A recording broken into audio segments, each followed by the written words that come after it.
Thank you all for watching my video. Today I wanted to talk about why voting does matter, even though over the years, politicians seem to make it difficult for the general public to care, despite that they should. And I hope that you will also be able to get a better general understanding of your own importance within society as well. During campaigning, politicians promise the world and back, but once in office, they are usually going silent or pandering to lobbyist money. I don't give a what comes out of my mouth. I just say what it takes. Whatever it takes, that's what I'm saying. If you want to know the truth, can't even taste the difference. Surprise! All I know is Pepsi paid me most recently, so taste better. It's pretty much how the game goes. Don't let politicians treat you like you're on a first date, texting you and sweet talking so many promises to you with high expectations, to only find out that once they're in office, that they're nothing like they promised to be, and now you're stuck with them. You love somebody so much, and you're just like, I just want them in my life. I just want them in my life. Then 4 months into dating them, you're like, I hate how you eat popcorn. I hate you.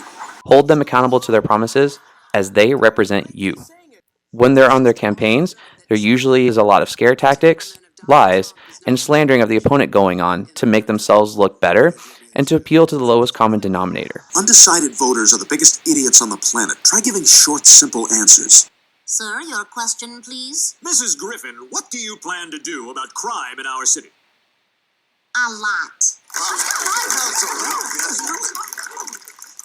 Because that's what Jesus wants.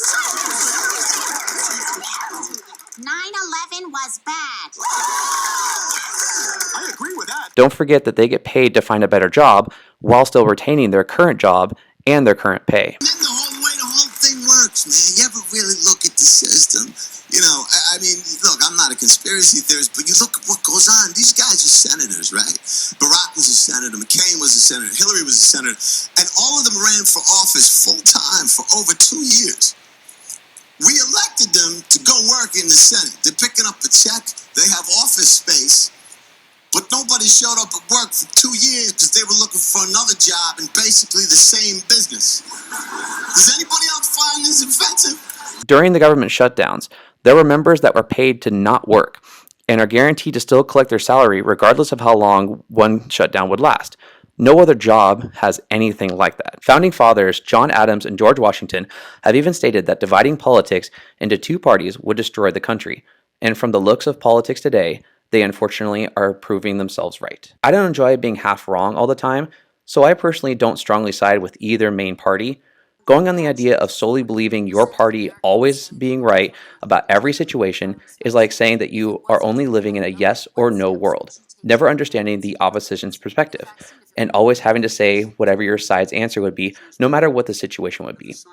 So for example, if someone offered $1 million, if a Republican was, for example, to be the side of yes, they would be able to get it, while the Democrat would have to say no and miss the opportunity. However, if someone pulls a gun and asks, "Are you ready to die?" the Democrat, still being held to saying no, gets out of the situation, while the Republican, unfortunately, isn't so lucky. Two extreme situations, but it still proves the point. Use your phones to actually educate yourselves and question things that are not understood, instead of solely just using it for likes, comments, follows, and attention on social media, especially by showing fake support for issues that truly matter to make yourself look like a good person or someone who is active when you are all but actively doing the right thing for the right reasons. People are still living in idiocracy by staying naive and ignorant to the truth by not using their mini supercomputers Do you guys not have phones? Yeah, you guys all have phones. to actually look things up instead of just taking word of mouth from friends and family as law. Got all this evidence. Use your voice, but first, actually know what you're talking about. Have your voice be heard, your actions be noticed, and make yourself matter to those whom need to know. People whom are registered and can vote but choose not to do so while just complaining are as much of the problem as the problem that they're complaining about. There's always been two sides to every story. That's why even if you may not agree with what the opposition is saying or thinking or believing, it's important to try to understand their side and appreciate their input to have a better judgment and to make more realistic expectations towards what you believe in. It may open your eyes to new thinking or solidify your point entirely. Simply going on social media and complaining about issues may get the conversation started, but if it leads to inaction, especially by the one posting, what did you even accomplish? It's easy to talk, but don't expect anyone else to pull your weight for you. Nothing changes if nothing changes, including yourself and how you handle problems. If you're going around saying someone else should do something, understand that you're probably not the only one to be saying that, meaning that to anybody else, you are their someone else. So what's the excuse for inactivity for the things and issues you want others to do or solve for you, while you simply just complain about those issues? For those who think I am picking on Trump in this video, that was never my original intention. But he is the sitting president, and he also has a habit of bringing negativity upon himself. If I'm elected president, we are going to drain the swamp in Washington, D.C. We're going to drain the swamp of corruption.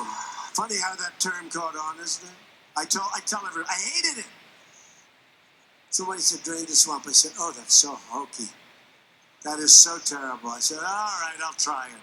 So like a month ago, I said, drain the swamp. The place went crazy. I said, whoa, what's this? Then I said it again. Then I started saying it like I meant it, right? And then I said it, I started loving it. And the place loved it. It's drain the swamp. I mean, it's true. It's true. It's true. Drain the swamp. Today is the best evidence ever that we've seen that our system is absolutely, totally rigged. It's rigged. You've been hearing me say it's a rigged system, but now I don't say it anymore because I won. Okay? It's true. Now I don't care. I don't care. Now, the virus that we're talking about having to do, a lot of people think that goes away in April with the heat. Because of all we've done, the risk to the American people remains very low. It's going to disappear. One day, it's like a miracle. It will disappear.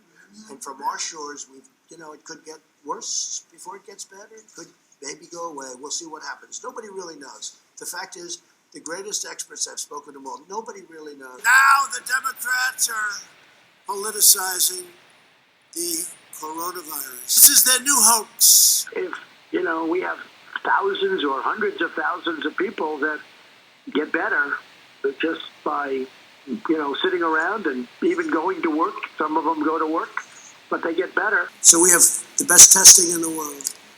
Could be the testing's, frankly, overrated.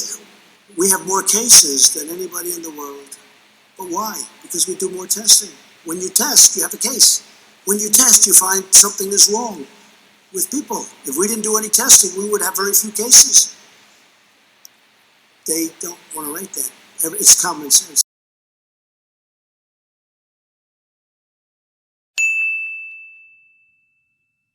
Respect, and I know you do, the difference of opinion out here as it relates to this fundamental issue on the issue of climate change. Absolutely. Because if we ignore that science and sort of put our head in the sand and think it's all about vegetation management, we're not going to succeed together protecting Californians. Okay. It'll start getting cooler. You just watch. I wish science agreed with you. Well, I don't think science knows, actually. I want crystal clean water and air. I want beautiful, clean air. We have now the lowest carbon. If you look at our numbers right now, we are doing phenomenally. No, we haven't. It's only a question of weeks or a small amount of time. So instead of saying that's a great thing, we're going to save lives, they're trying to disparage it. They're trying to make it politics. They're asking the question, when is it going to be deployable?